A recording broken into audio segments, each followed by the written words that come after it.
Okay, let's unpack this. Imagine standing right there on the threshold of, well, a really profound spiritual journey, a journey that's shaped cultures, guided countless lives for millennia. But before you even open the sacred text, before you even turn to that first story, there's this tradition, a beautiful invocation, yeah, a song of reverence. It's almost like a spiritual curtain raiser, you could say, a moment to prepare your heart and mind. Today, we're taking a deep dive into one such ancient worship song.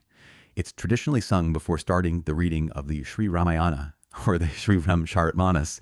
And our mission today, it isn't just to translate the verses word for word. We want to truly explore this incredible Sanskrit song. We have it here in an English translation, but we're going to give it a special focus because, well, Sanskrit isn't just any language, right? It's this profound vessel just packed with layers of meaning, often far more intricate, more expansive than a single English word can really convey. So we're going to unpack these deeper layers. We'll look at each word, each phrase really through the lens of living life the Ramayana way. What lessons are in there? What insights, what practical wisdom is embedded in these ancient verses? Verses meant to sanctify not just the book itself, but the whole act of engaging with it. It's about understanding how this sacred preparation sort of sets us up to receive these profound truths. Exactly. And what's truly fascinating here is that our sources, they include excerpts from the Rama story, a divine recitation. Now, this gives us both the translated Sanskrit verse, which is beautiful in itself, and also a crucial meaning sense interpretation. And this dual perspective, it's invaluable, really, because it lets us bridge that gap, Yeah. between the poetic reverence of the original Sanskrit and a much deeper spiritual unpacking. We'll be connecting the specific imagery, the figures mentioned in the song, to their broader significance, and inviting you, our listener, to see how this opening prayer really sets the stage for a transformative experience. Think of it as preparing your mind and your heart, not just for a story, but for receiving a profound, maybe even life-altering wisdom. It's an invitation, really, to align your inner world with the sacred wisdom you're about to encounter. That idea of alignment, that's so powerful, isn't it? And the song, it immediately brings us into that space with this really vivid image. Soft lights we wave, soft lights display before this Lord of Sitas. It seems so simple on the surface, yet it feels really profound. That opening, when you hear waving soft lights, what immediately strikes you beyond just, the literal action, what's the deeper thing going on there, this ritual of reverence? It is a truly profound opening, you're right. And it immediately immerses us in this traditional practice of Arati. And Arati is far more than just a physical ritual. It's loaded with symbolism. The waving of soft lights, typically from a lamp, yeah. It isn't just a gesture. It's a deeply symbolic offering. On a really fundamental level, it signifies dispelling darkness, both the external, literal darkness, sure, but crucially, the internal darkness, too, the spiritual ignorance that can cloud our understanding. So as we wave these lights, we are, in a sense, illuminating the divine, making it visible, acknowledging it. But it's also an offering of a piece of ourselves, our own inner light, our devotion. It's a kind of surrender, a humble acknowledgement of something greater than us. So it's not just about showing the divine presence, but also about our own internal state, clearing our own space, like you said. Precisely, exactly. For anyone seeking to live life the Ramayana way, this initial act teaches a foundational principle: humility and preparation. It's about creating an atmosphere of purity, of readiness within oneself before engaging with something as sacred as the Ramayana. It's a moment to focus the mind, to maybe quiet down that inner chatter that often accompanies our busy lives, and really prepare your internal space to receive profound wisdom. Think of it almost like a mental and emotional cleansing, making sure you are truly present, fully receptive. It's a practice that basically says, I am here, fully ready to receive this wisdom. Okay, and then that specific address before this Lord of Sitas. It's incredibly specific. It doesn't just say Rama. Yeah. By invoking Rama as the Lord of Sita, what deeper layer does that add to our understanding of the deity, maybe the text itself? Oh, that's a critical detail. A fantastic example of Sanskrit's multi-layered meaning, actually.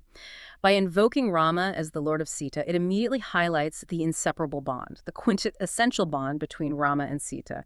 And this isn't just like a romantic pairing. It represents the ideal divine couple and the embodiment of Dharma, that foundational principle, righteous conduct, ethical living, the cosmic order that upholds the universe itself. Rama, in his power, his sovereignty, his embodiment of justice, he is always balanced, complemented by Sita, who embodies purity, resilience, grace, unwavering devotion. So it's not just about the hero figure alone. It's about the ideal partnership, the balance they represent together. Exactly. The implication for us, for you, the listener, is clear. The journey through the Ramayana. It's not merely about a singular hero and his, exploits. It's about understanding a balanced life, where divine power is always accompanied by divine grace, ethical purity, compassion.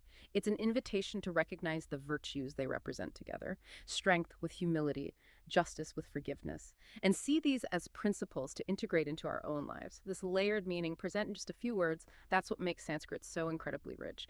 It guides us to see that true power lies in harmonious relationships, in righteous conduct. It really sets the tone for the holistic wisdom contained in the epic. It shows us that the Ramayana isn't just about individual heroism, it's about this intricate dance of divine qualities in perfect harmony. That image of inner readiness and harmonious balance, it's so profound. And as we prepare ourselves internally, the hymn immediately shifts. It starts describing the object of our reverence, the Ramayana itself. With these words, the Ramayana, so sweet and dear, so beautiful without a peer. It's clearly not just being called a story here, is it? It's described with such profound affection, deep love, really. What makes it without a peer in this context? Are there other texts that even come close, or is the Ramayana truly unique in some specific way? Yeah, that phrase, without a peer, is truly a cornerstone for understanding the Ramayana's unique position in spiritual literature. It's not just a declaration of its greatness, though it is that too. It's an expression of deep, heartfelt devotion, a feeling that has resonated for centuries, across cultures, across generations. When it's described as sweet and dear, it really speaks to its ability to appeal not just to the intellect, but profoundly to our emotional core. It's a text that doesn't just stimulate the mind with philosophy. It also touches the heart with its narratives: love, sacrifice, duty, devotion. And this emotional resonance, it's crucial for living life the Ramayana way, because lessons absorbed through the heart, they're often far more deeply ingrained, more transformative than those grasped purely intellectually. Yeah, I can definitely relate to that. Stories that move you emotionally, they just stick with you more, don't they? But without a peer, that's a strong claim. What's its secret? Why is it considered so unique? Well, the meaning sense from our source, it reiterates this idea. It describes the Ramayana as cherished and unrivaled, unfolds its beauty, enchanting all with its divine narrative. This concept of being without a peer or unrivaled, it suggests that the Ramayana offers a unique, comprehensive package. What makes it truly unrivaled isn't just its breadth, though it is incredibly comprehensive. It might actually be its radical accessibility. Think about it. Unlike many ancient philosophical or spiritual texts that, demand years of scholarly immersion, the Ramayana sings its philosophy through story. It makes profound wisdom intuitively graspable, even for a child. It's almost like a spiritual Trojan horse, if you will, smuggling deep truths into our hearts through these enchanting tales, making intellectual barriers kind of irrelevant. And that's its unrivaled genius, I think. That's a really sharp insight, making complex wisdom accessible through narrative. So it's a complete guide, essentially, but also incredibly approachable. Exactly. It's this extraordinary combination. You have the epic narrative, which captivates us with its unfolding drama. Then there's the profound philosophy, which guides our understanding of existence. There's moral instruction, which provides a clear blueprint for ethical conduct. And devotional fervor, which inspires a deep sense of spiritual connection. So it serves as a complete, holistic guide for human conduct and spiritual realization. For you, the listener, this sets a powerful expectation. You're not just about to read, say, a historical account or some fictional tale. You're actually entering into a relationship with a text, one that offers solace, practical guidance, and immense beauty, all at the same time. It teaches us to approach wisdom with an open, receptive heart, not just a critical mind, allowing its timeless lessons to truly enchant and transform our lives.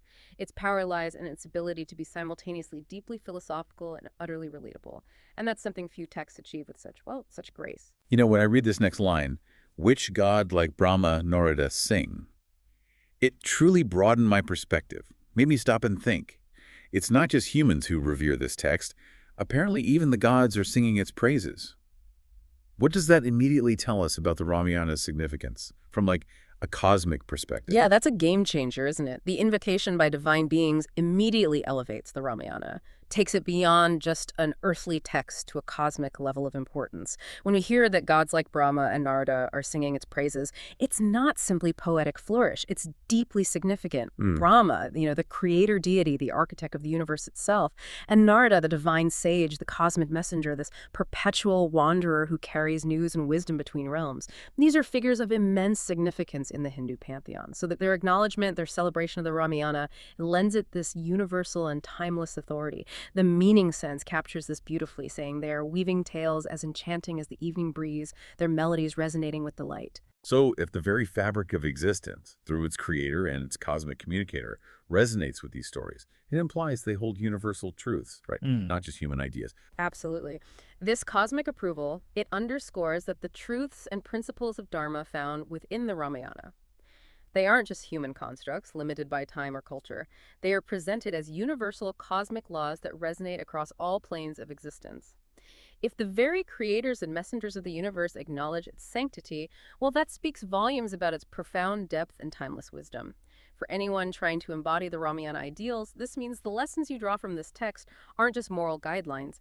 They are reflections of a fundamental universal order, principles that govern the cosmos itself. It inspires a deep respect for the narrative, suggesting these stories aren't just ancient myths, but living, breathing truths that can guide the entire cosmos. And it also highlights the power of narrative itself, doesn't it?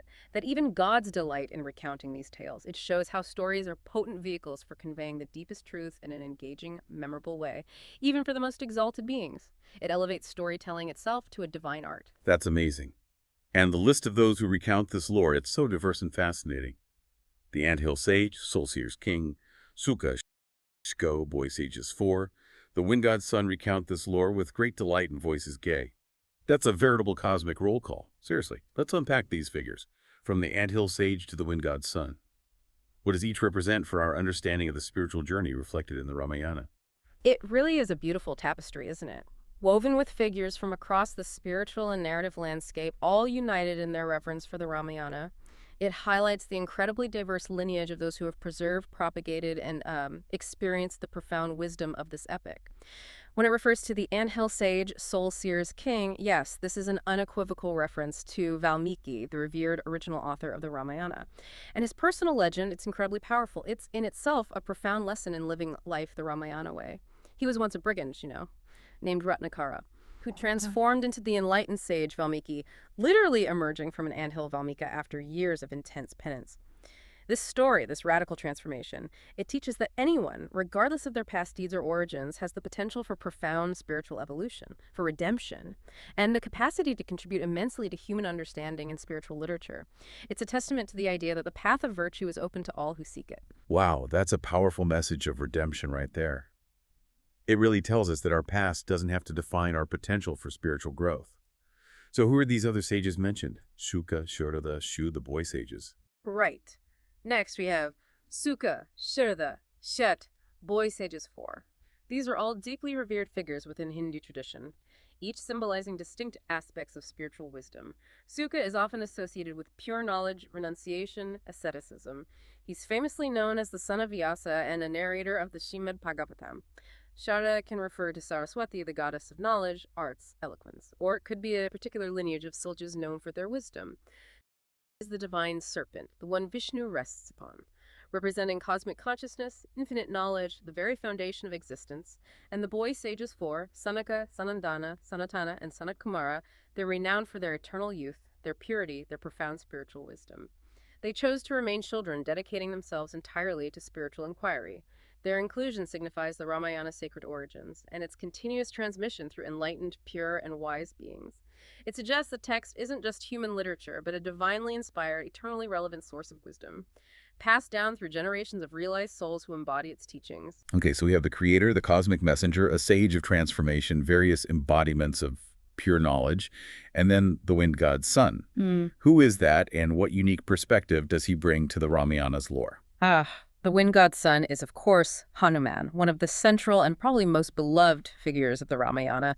Hanuman is the epitome of selfless devotion, bhakti, immense strength, unwavering loyalty, sharp intelligence. He is the ideal devotee, serving Rama with unparalleled courage and humility. So his recounting of the lore, it emphasizes the perspective of a devoted servant and an active participant in the divine drama. He didn't just preach the story, he lived it.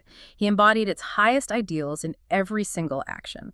The meaning sense adds a beautiful touch here, saying he shares stories that dance through the hearts of listeners. And this phrase, with great delight and voices gay, applied to all these figures, it's so crucial for understanding the Ramayana way. It underscores that engaging with this profound wisdom isn't meant to be some somber academic exercise.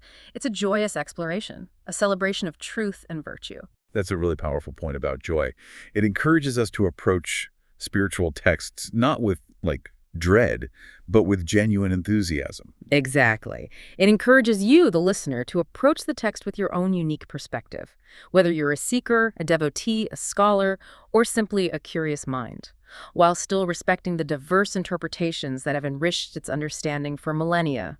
The collective praise from such a varied and esteemed Ramayana's multifaceted appeal, its universal resonance. It demonstrates that its wisdom transcends every category of being. Okay, this next part really feels like it gets to the core of what the Ramayana offers.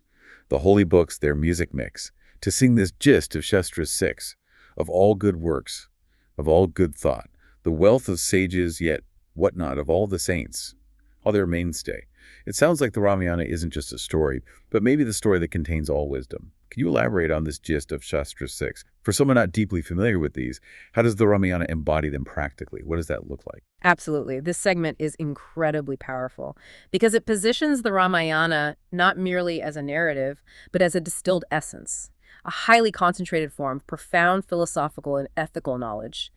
When the hymn refers to the Shastra's 6, it's pointing to the 6 orthodox schools of Hindu philosophy. These are, briefly, Nyaya, which is logic and epistemology; Vaisheshika, focusing on atomism; Samkhya, exploring cosmic evolution; Yoga, the path of self-discipline; Mimamsa, dealing with Vedic ritual and duty; and Vedanta, concerned with ultimate reality, the self and the divine. Okay, those sound incredibly vast and complex. How can one story possibly be the gist of all that? It seems almost impossible. Well, that's the genius of the Ramayana.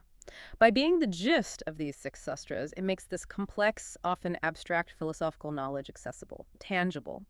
Instead of needing to study dense philosophical treatises, which can be very difficult, the Ramayana offers the practical application, the narrative embodiment of these principles. For instance, think about Rama's unwavering adherence to truth, even when it meant sacrificing his kingdom, going into exile. That embodies aspects of Nyaya logic, epistemology in his reasoning, righteous reasoning. Or Sita's profound inner resilience through all her trials. That reflects the self-discipline, the mental fortitude central to yoga, the careful planning and strategic actions of Rama and his allies building the bridge to Lanka, fighting the war. You could see that as Mimamsa in action, executing a divine mission with precise steps, and maybe Samkhya in understanding the forces at play. It shows how abstract wisdom translates into tangible human experience, into moral dilemmas, and this is central to living life the Ramayana way, seeing philosophy not as theoretical but as lived experience. That's a brilliant way to put it. It really grounds the philosophy in human experience, makes it relatable. And the phrase, of all good works, of all good thought, that further amplifies this.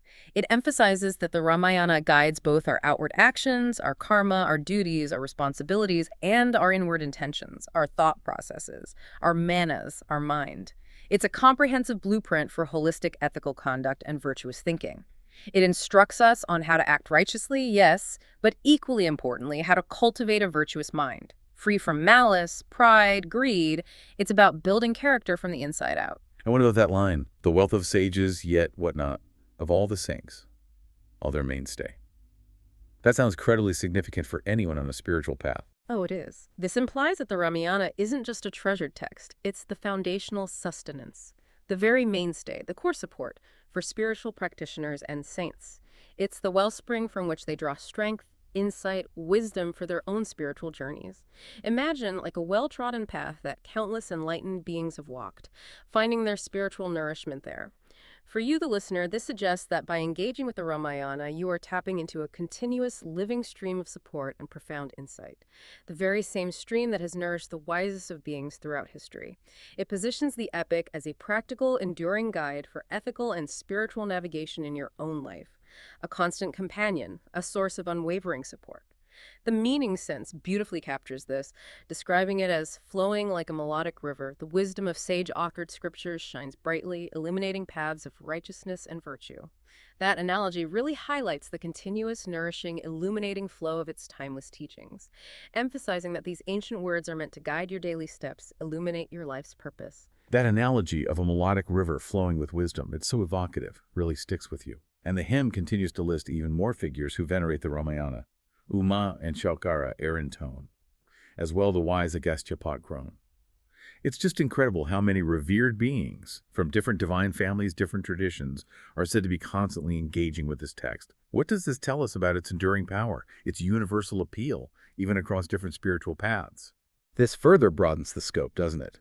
Bringing in some of the most prominent deities and ancient powerful sages, truly cementing its enduring universal appeal. When it mentions Uma and Shiva, one of the supreme divine couples in Hinduism, often representing the cosmic principles of divine energy, Shakti, and pure consciousness.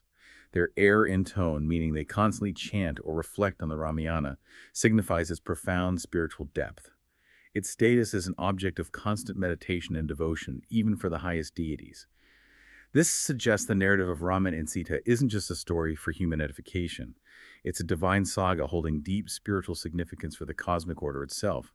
It implies the principles of dharma, devotion, righteous living embodied in the Ramayana are perpetually relevant, a source of inspiration even for beings of immense spiritual stature, highlighting its cosmic timeless resonance.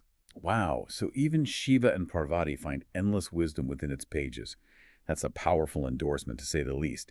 And who is the wise Agastya potgrown? That sounds like a story in itself, that description. Indeed it is. Then we have the wise Agastya potgrown.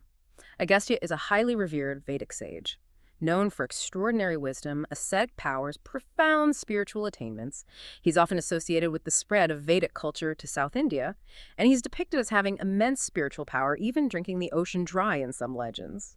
His unique birth, being pot-grown or emerging from a jar, a legend signifying his extraordinary origin, not born from a womb, further emphasizes the extraordinary, almost miraculous nature of those who cherish and embody the wisdom of this text.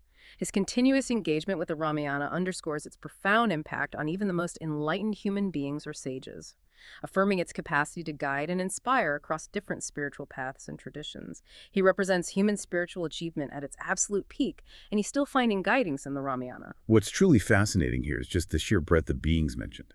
From the creator Brahma to Vishnu's vehicle, Garuda, the cosmic ascetic, Shiva, and this powerful earthly sage Agastya. How does this diversity speak to the Ramayana's lasting appeal and the ideals it promotes? It's precisely this diversity that makes the Ramayana so universally revered. It demonstrates the Ramayana's perpetual relevance. The idea that these figures err in tone, it signifies its timelessness, a continuous source of inspiration for spiritual realization, for living life the Ramayana way. It also subtly suggests a unity of traditions. The mention of Shiva and Parvati, alongside figures connected to Vishnu Rama being an incarnation of Vishnu, of course implies that the Ramayana is a unifying text, cherished across different divine lineages, different philosophical schools. For you, the listener, this means the text holds universal appeal. Deep spiritual inquiry, regardless of your personal background or spiritual leanings. It's a testament to the universality of the Dharma it embodies. Okay, this next line is particularly intriguing, and honestly a bit surprising when I first read it. The crows, Garutas at heart indwells. The poets great like Vyasa and else. In ecstasies this song relay. The contrast between a common crow and Garuda, king of birds, that's striking. What insight does this offer, particularly for living life the Ramayana way? Does it mean even the most ordinary of us can find profound connection? Oh, this line is truly beautiful and profound. It illustrates the Ramayana's pervasive and inclusive appeal so well, especially when we consider the layered meaning inherent in Sanskrit. The contrast between the crow and a Garuda is indeed striking and very intentional. The crow, often associated with the mundane, the common, sometimes even the inauspicious or, cunning, it represents the most ordinary, maybe even the most flawed of beings. In contrast, Garuda is the king of birds, the divine vehicle of Vishnu himself, representing soaring spiritual insight, purity, strength, divine connection. He's the emblem of liberation, of vast spiritual power. So on one hand, the humble, the everyday, and on the other, the divine and majestic.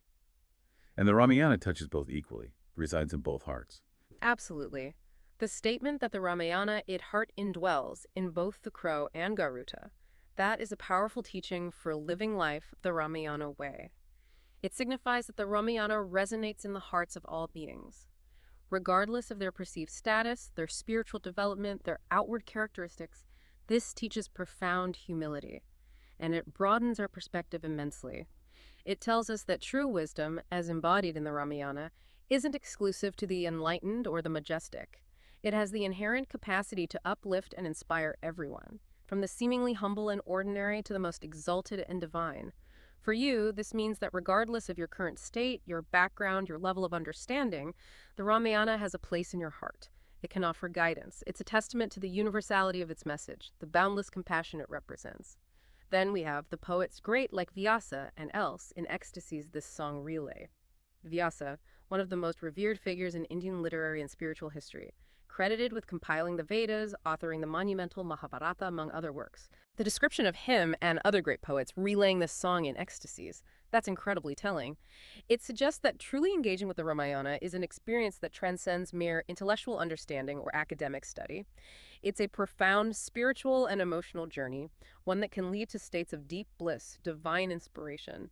The meaning sense expands on this, stating, the poetry of revered figures such as Vyasa emerges from the depths of ecstasy, urging us to seek the light of knowledge and transcend worldly joys, cherishing the eternal essence of life. That reinforces the idea that this is more than just learning facts or philosophy. It's a transformative experience. It's not just about what you know, but what you feel deep down. Precisely. This reinforces the idea of emotional and spiritual transformation. Living life the Ramayana way means allowing yourself to be deeply moved, transformed by the wisdom you encounter. It's an invitation to go beyond a superficial reading, to allow the stories, the principles to resonate so deeply within you that they evoke a sense of spiritual joy, even ecstasy. This inclusive appeal reaching from the mundane crow to the divine Garuda and inspiring profound spiritual states in great poets is a key reason why the Ramayana is considered without a peer. It's an experience that awakens the soul to its own potential for divine connection and boundless joy. Okay, finally, the hymn brings us to the profound effects of this divine narrative on life itself, particularly for Tulsidas, the composer mentioned. Shun sensuous joy, sin's abluent, the dame of mukti's ornament. Ambrosial herb rebirth to cure, and parents both 'tis only sure for Tulsidasa in every way. This feels like where we really dive into living life the Ramayana way and its ultimate purpose. What does it mean for the Ramayana to be an ambrosial herb rebirth to cure? That's such a powerful, almost alchemical claim, isn't it? It really is. This concluding section is the pinnacle of the invocation, outlining the ultimate transformative and liberating power of the Ramayana for the devotee, particularly for Tulsidas, the revered composer of the Ramcharitmanas. Each phrase here is just packed with immense spiritual significance, offering a complete guide, really, to living life the Ramayana way, which ultimately leads to freedom. Let's start with shun sensuous joy, sin's abluent. Now, this isn't a call for, ascetic denial just for denial's sake. It's a profound teaching about understanding the transient nature of material and sensory pleasures. By guiding one to shun sensuous joy, the Ramayana encourages cultivating inner contentment, focusing on lasting spiritual fulfillment rather than fleeting external gratification. It helps us discern between temporary happiness that comes and goes and true, enduring bliss that stems from within. The phrase sin's abluent means it serves as a purifier of sins, of negative tendencies. The stories within the Ramayana, the examples of dharma, the moral dilemmas presented, they provide a moral framework that helps cleanse the mind, cleanse it of negative actions, negative thoughts, thereby leading a more purposeful, virtuous, ethical life. This is a practical, ongoing aspect of the Ramayana way. Self-reflection, moral purification, conscious choice in aligning with higher values. It's a proactive cleansing of the heart and mind. So it's about shifting our focus from the temporary to the eternal, yeah? And purifying our actions and thoughts in the process. Makes sense. What then is the dame of mukti's ornament? That's a beautiful phrase. Isn't it? Next, the dame of mukti's ornament. Mukti, as you know, refers to liberation from the cycle of rebirth, samsara, which is the ultimate spiritual goal in many Hindu traditions. The Ramayana is described here as an ornament to mukti. This means that by understanding, internalizing, and living its principles, one adorns their soul with virtues, knowledge, devotion, things that are essential for achieving spiritual freedom. It's not just about accumulating good karma, it's about transcending the cycle of karma altogether, preparing the soul for ultimate release.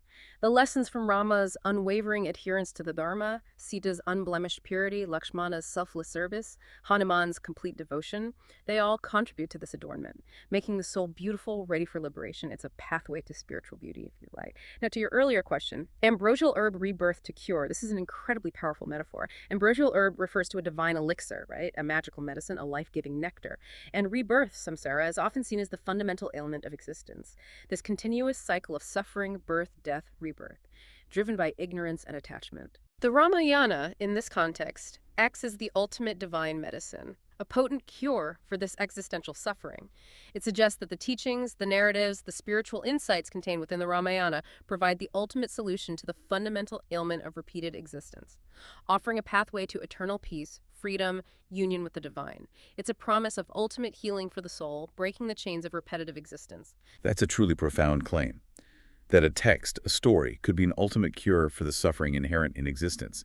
And then it concludes with this very personal note from Tulsidas. And parents both, 'tis only sure, for Tulsidasa in every way. What does it signify when he calls the Ramayana, or maybe Rama himself, his parents? This is deeply personal, isn't it? It reveals the profound relationship a devotee can have with the divine, with the sacred text.